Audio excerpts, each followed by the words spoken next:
Question number 9। Question 9 में हमें trapezium दिया है ए बी सी डी।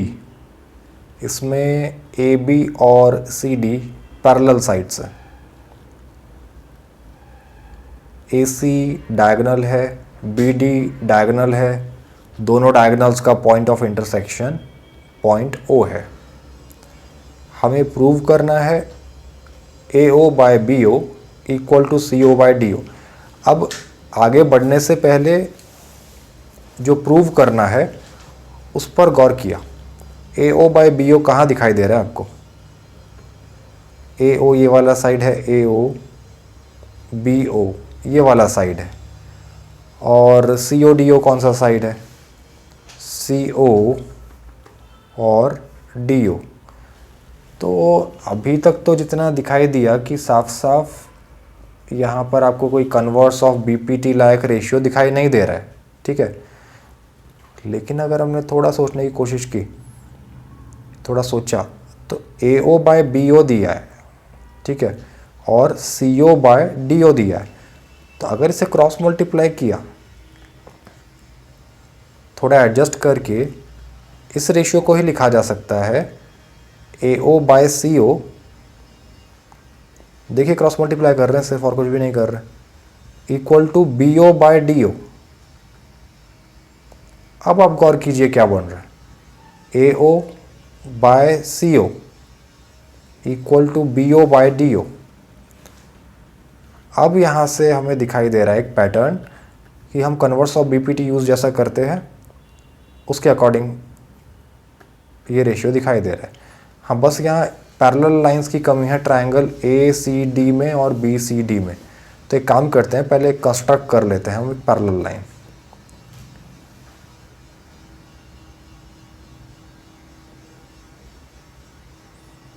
ठीक है, इतना ही कंस्ट्रक्शन सफिशिएंट है। लेट से कि ये एक पॉइंट ई है और E O is parallel to A B and C D.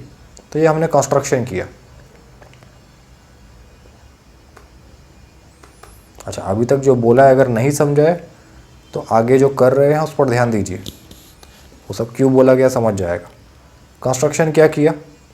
Construct किया हमने ई ओ पैरेलल टू ए बी। तो ऑब्वियस है कि अगर ई ओ ए बी को पैरेलल है तो ई ओ सी डी को भी पैरेलल होगा। क्यों? क्योंकि ए बी और सी डी पैरेलल है। ठीक है, तो ये कंस्ट्रक्शन हमने किया।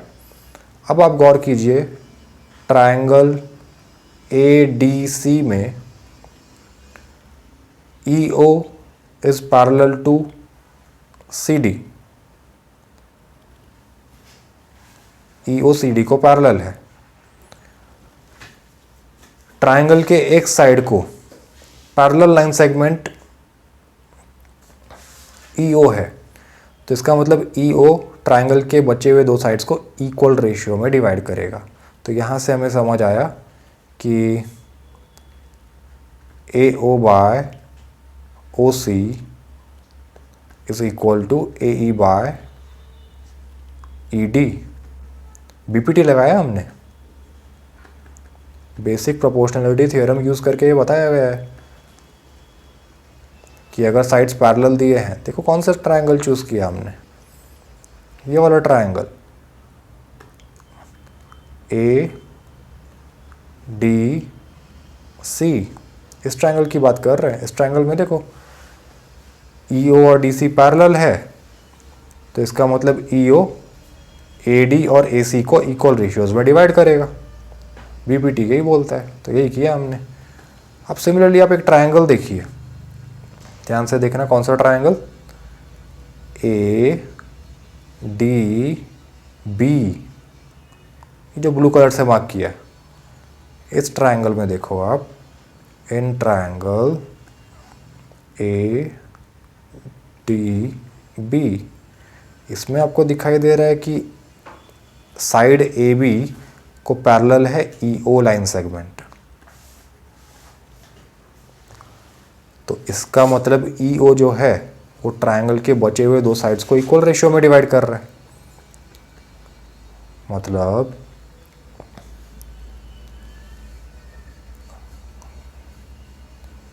ध्यान से देखिए, BOOD ये रेशियो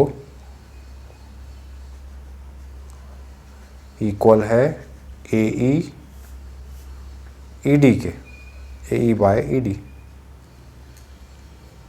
ठीक है, ये भी लिखा हमने यूजिंग BPT। इस ऑब्जर्वेशन को ही तो BPT बोलते हैं, इस थ्योरम को ही तो BPT बोलते हैं। ठीक है, अब आप 1 और 2 को ऑब्जर्व कीजिए। 1 ये वाला है इक्वेशन और 2 ये वाला इक्वेशन है। 1 और 2 से दिखाई दे रहा है फिर से वही बात कि अगर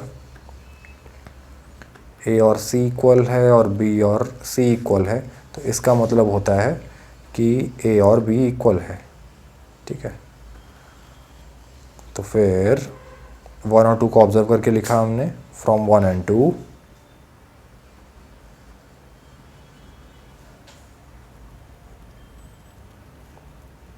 AO/OC is equal to BO/OD।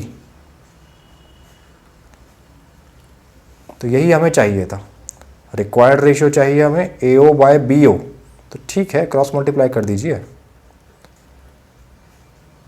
AO BO का साइड चेंज किया तो नीचे आएगा और OC का साइड चेंज किया तो ऊपर जाएगा, OC/OD। ये हमें प्रूव करना था और ये प्रूव हो गया है। ठीक है, हेंस प्रूव।